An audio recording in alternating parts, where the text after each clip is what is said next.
Welcome to the deep dive. Glad to be here. You've given us your sources, and, well, our job is to dig in and pull out what's really interesting, what's important. Right, the knowledge that actually sticks. Exactly.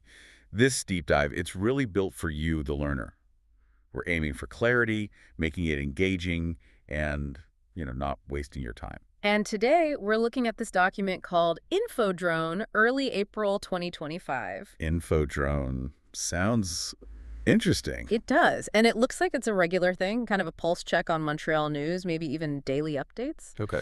The amount of information in just this snapshot, well, it really shows how much is always happening in the city. It's constantly changing. Yeah, you can feel that.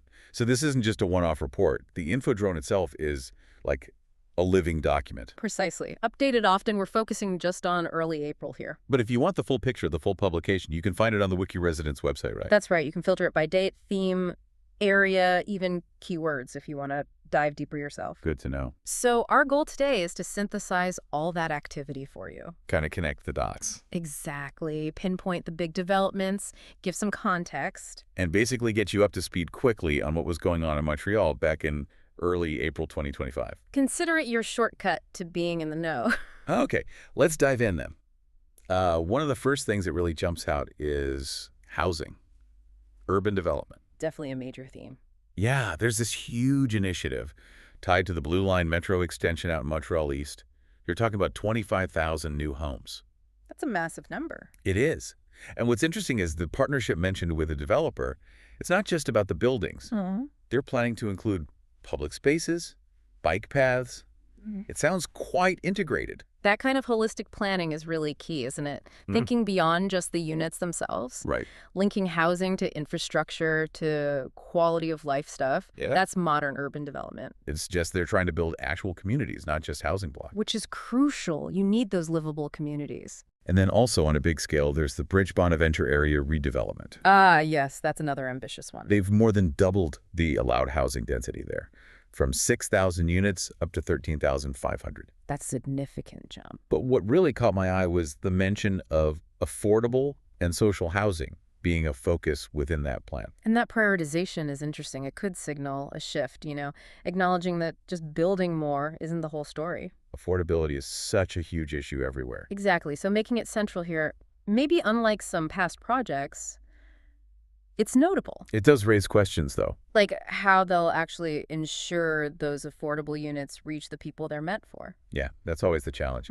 We're also seeing some smaller things, more local, like a city lot in Saint-Michel being transferred for a community space. Oh, that's great to see. Those grassroots initiatives matter. Provides a neighborhood hub. Yeah, absolutely. Those local spaces are vital. They foster community, provide resources. It makes you wonder how the city figures out where those are needed most. Good question. Ensuring they genuinely respond to what the locals want.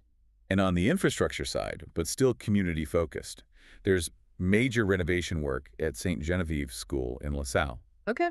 Scheduled to be done by the start of the 2026 school year. Covers classrooms, offices, even landscaping. Sounds pretty thorough. Investing in schools, that's fundamental for a city's health. Definitely. Good facilities support good learning. It's a long-term investment. Okay, let's shift gears a bit. Let's talk parks and recreation. Some exciting stuff happening there, too. Always popular topics. Jean Mance Park, iconic spot, getting a big upgrade. What are they doing there? Includes a fenced dog park. Yeah. I know people always want those. Oh, yeah. Very popular. A multi-purpose field, chalet renovations, new water games.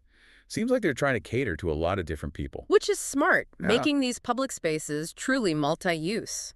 For pet owners, families, sports. Maximizing the value of that green space. Exactly. That kind of inclusive design is really important now. And Jean Mance isn't the only one. No. Pierre Tetrao and Clément-Jetty South Parks in Mercier-Hochelaga-Maisonneuve are also set for expansion and redevelopment, starting in June, apparently. Okay, more park upgrades. Plus, this sounds cool, a plan for a roller track, a pump track, at Adrien D. Archambault Park.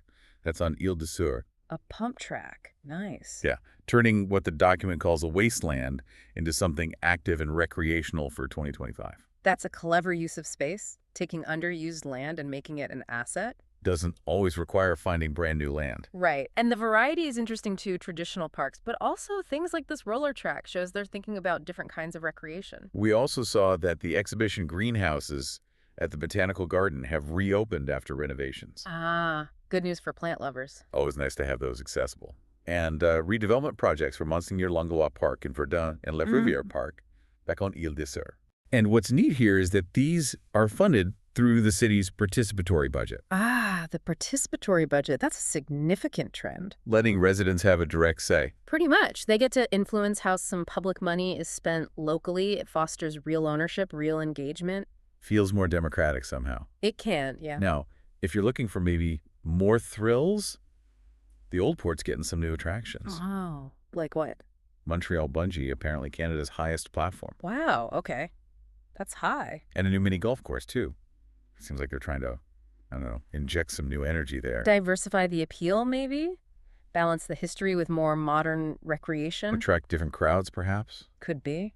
And we also see mentions again of that roller track on Elizabeth Sur and pedestrianization efforts, Castan Street, the Parcours des Pois Plumes. It all points towards that active transportation push, doesn't it? More people-friendly spaces. Which lines up perfectly with the cycling numbers. Right. You mentioned that doubling of daily bike commuting. Yeah, between 2018 and 2023 in Greater Montreal, that's a huge jump. Shows a real shift in how people are getting around. It certainly does. Okay, so let's talk broader transportation then. Okay. The city of Laval, so Yeah. next door, reaching agreements with landowners. For the Orange Line extension. That's the goal, trying to encourage that extension. That would be huge for regional mobility. Oh, absolutely. That intermunicipal cooperation on big transit projects is so important.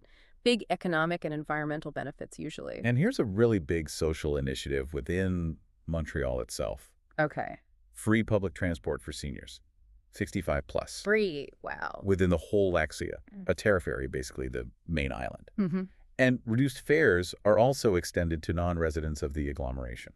That's really significant. Think about the impact on seniors' mobility, social life, access to services. Huge difference. And extending reduced fares to non-residents, too, that acknowledges the whole region is connected. Yeah. Very forward-thinking. Seems like a strong move for accessibility. Then there's the Blue Line extension update in Anjou. Still a ways off, I assume. Yeah, projected completion is fall 2029. But they're expecting a big jump in ridership. Which could mean fewer cars in that area. That's the hope, reducing traffic. Makes sense. These long-term transit investments are vital. Tackling congestion, sustainability goals. It's not just new lines either. Existing streets are getting work. St. Urbain Street redevelopment starting this summer. I'm Dad. Improving safety and public transport efficiency along that route. Right. Upgrading what's already there is just as important as building new stuff. Makes transit more reliable, easier to use day to day. We also get a little detail, but feels telling. EV charging stations being installed in a residential building. Yeah, a small sign of a bigger trend. Shows it's happening at the individual level, too. Definitely. Having convenient charging at home, that's key for making EVs a practical choice for more people. And St. Catherine Street West pedestrianization. That's been ongoing. Mm-hmm. A complex project.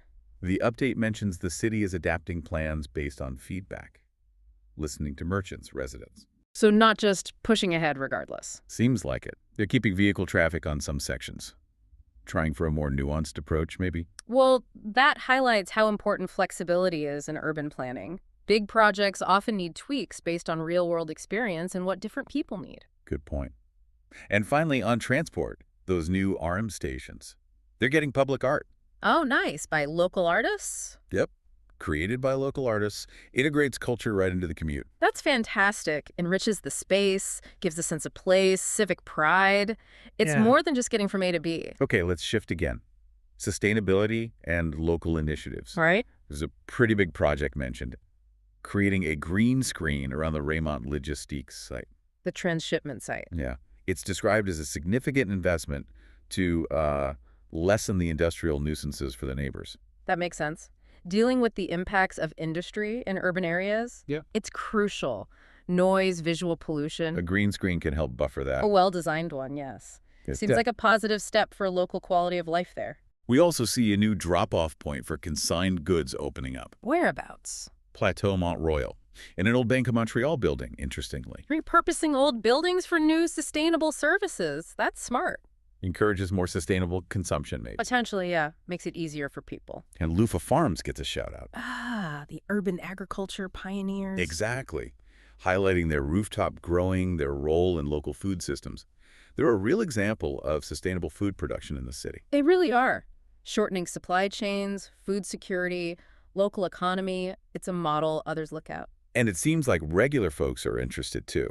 Strong demand reported for community gardens. Where specifically? LaSalle, Verdun, Le Sud-Ouest are mentioned. Shows a real hunger, pardon the pun, for local sustainable food sources. It does. People want that connection to nature, to their food, and it builds community too. The document also flags the Climate MTL Summit coming up on May 6, 2025. Okay, so climate action is still high on the agenda.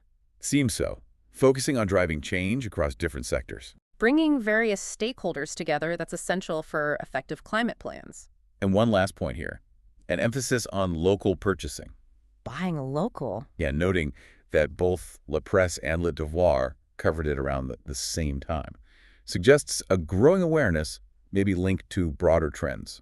Makes sense. Supporting local businesses, local jobs, it builds a more resilient city economy.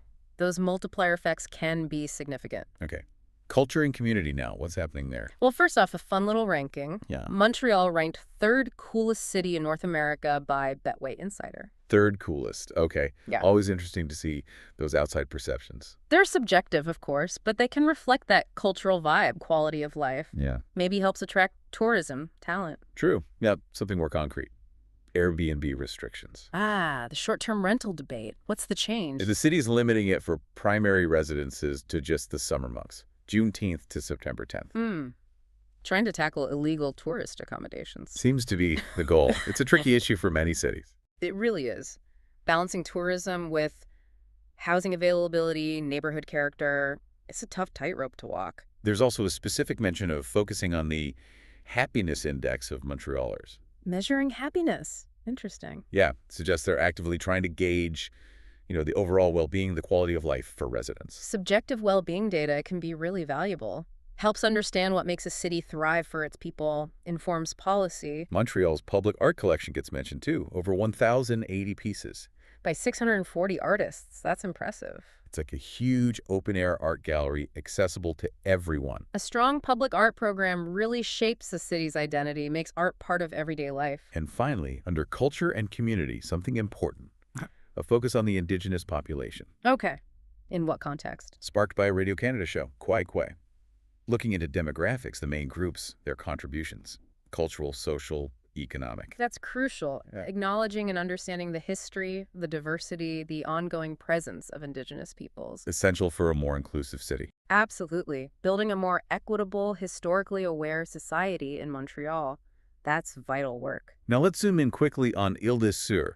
It got a few specific mentions. Right, we touched on some already. Yeah, the new roller track at Adrian D. Archambault Park and the redevelopment plan for Le Perrivière Park. Those local park upgrades will definitely benefit the residents there. Better recreation, better quality of life. But here's the detail that really stood out to me. The illuminated estacade at night. The bridge lit up. Yeah, described as a beautiful discovery, but also potentially the beginning of a controversy. Ooh, intriguing. Beautiful but controversial. What could the controversy be? That's what I was wondering. Maybe light pollution concerns. Impact on wildlife. That's possible. Or maybe cost. People asking if the money could be better spent elsewhere. Could be either, or both. That phrasing definitely hints at different viewpoints clashing. It certainly sparks curiosity. And there was also just a brief mention, an update on schools in Nuns Island and LaSalle, acknowledging their role, recent developments. Right. Education seems to be a consistent thread across different areas. Ensuring good local schools. Foundational stuff. Absolutely. Key for community well-being. So, okay, let's try and pull this all together. This Infodrone snapshot from early April 2025. It paints a really busy picture of Montreal. Definitely dynamic. We've seen big moves in urban planning, housing, lots of park and recreation investments, ongoing work on transportation and mobility. And a clear focus on sustainability, local initiatives. And then culture, community well-being, even specific neighborhood updates like for Ile-des-Sœurs. It's a city actively working on its future, responding to needs, trying to improve across so many different interconnected areas. Right, it's all linked. Exactly, a snapshot of a city in motion. So, for you, the learner, considering all these changes we've talked about, the new housing, the better transit, greener parks, the local focus, the cultural stuff, What kind of city do you think Montreal is becoming? Yeah, and how might all these developments shape your own experience of living there or visiting? It's definitely something to think about. And remember, you can dig into the full Infodrone publication yourself on the WikiResidence website. Get even more detail, see the different perspectives shaping this really dynamic place?